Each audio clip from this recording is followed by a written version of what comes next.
So RippleNet is trying to take on SWIFT. What's been the traction like? Who's come on board? Well, it's interesting as you step back and look at this. If you and I decided we were going to send $10,000 to California today, the fastest way for us to do it would be to drive to the airport and fly it there. That's a crazy thing to think about when you're in the age of the internet and we're used to information on demand. When we think about the customers that have come on board, it's because we're solving that real problem. We're changing the nature of a payment taking days to settle to California to seconds.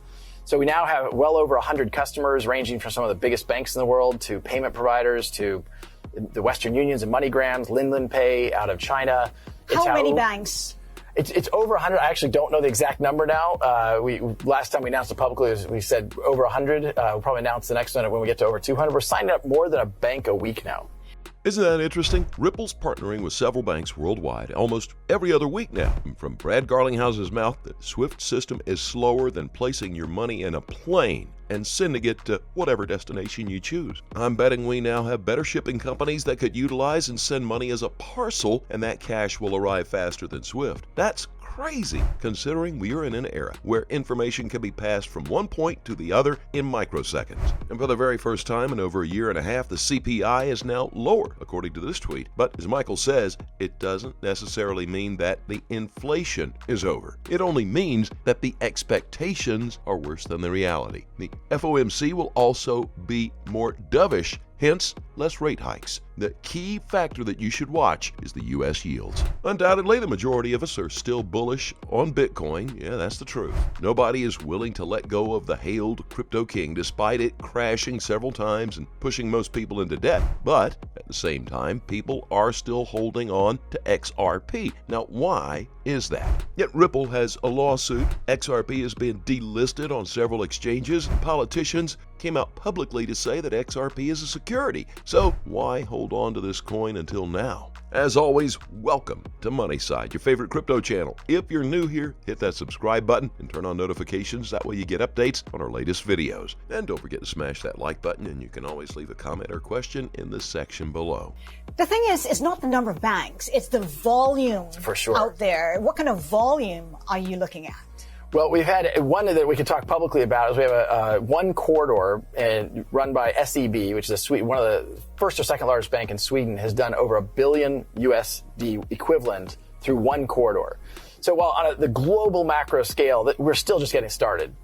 I think we're on mile 1 of a marathon, but we've crossed that starting line. Like, this is real activity in production systems where customers are really benefiting from that. We clearly have a long way to go, and the overall maturity of the digital asset market, I think, has a long way to go. But if we keep going back to let's focus on a real problem and solve a real problem for real customers, I'm really optimistic.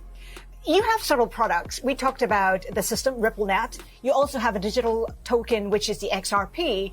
How's the XRP doing? Because we saw it surge 1,300%. Right. As you've heard, XRP is at the point of becoming the next Bitcoin, and its operability is something beyond this world. Take a look at this image. It shows you how XRP and RippleNet ideally connects to the financial institutions and how this could further lead to the adoption of the cryptos around the globe. In essence, XRP and RippleNet solve real-life problems. This network creates something unique by merging these two worlds, the fiat and crypto world. Anyone who now holds XRP truly believes in the future of this coin and its mission. This is not guesswork or a gamble. Through deep research, we've just seen that XRP will in fact integrate with the crucial elements of the blockchain to become a billion or an even trillion-dollar market.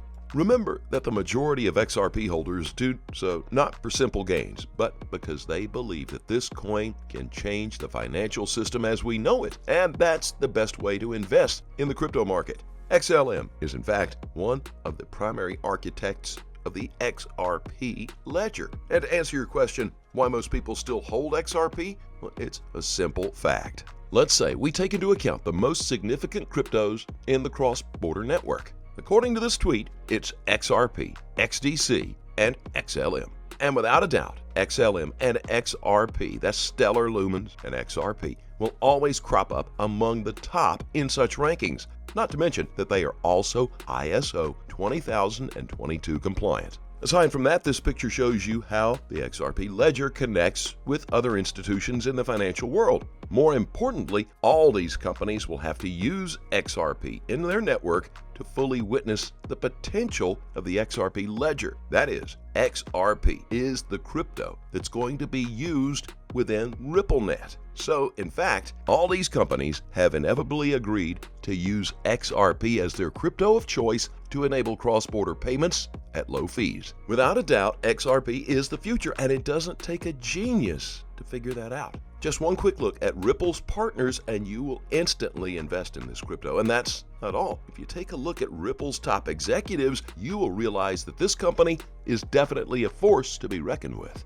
And then there's Michael Barr, who's a former Ripple exec and now is among the top Federal Reserve regulators. Here's the juicy part. Barr is tasked with influencing policies on cryptocurrencies and at the same time, a principal banking overseer. Do you think Michael lost ties with Ripple? Hell no! In fact, with proper investigation, I'm betting when the regulations kick off, Ripple and XRP will be the first to get a hall pass. No, not because Barr is a former exec there, but because he fully understands Ripple's mission and what this company is planning to do. Most people who do not fully understand what this company is all about think that XRP is a security, namely that's the SEC. And if you've heard Brad Garlinghouse speak in any public platform, he has said it more than once. Ripple worked and is still working hand in hand with regulators across the globe. In fact, even before Ripple took any steps, they consulted with the SEC at the time, and the regulators gave them the go-ahead. Now, they've turned their back on that and claimed that XRP is a security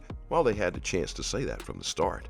Something must have changed, and I think the reason for this is that the SEC is terrified of Ripple. They know once Ripple takes it to the next step, the US dollar, which is having some issues, will in fact lose its rank as the world reserve currency. By suing Ripple, the regulatory body is trying to get a handle of the challenge against the US dollar. But that can't stop the new reserve currency from happening. And this new reserve currency was to join forces with RippleNet and create their CBDC on Ripple. That would be the start of the new era. What do you think? Share your thoughts in the comment section below and let's have a conversation. As always, do your own research and always trade safely, guys. Please keep in mind we're not a licensed financial advisor. All videos on this channel are intended for entertainment purposes only. You can always let us know what you think in the comment section below. Let's have a conversation. Thank you so very much for watching. Don't forget to like this video and please click on that subscribe button below and turn on notifications so you get informed whenever we post our amazing content. We'll look forward to seeing you on the next Money Side.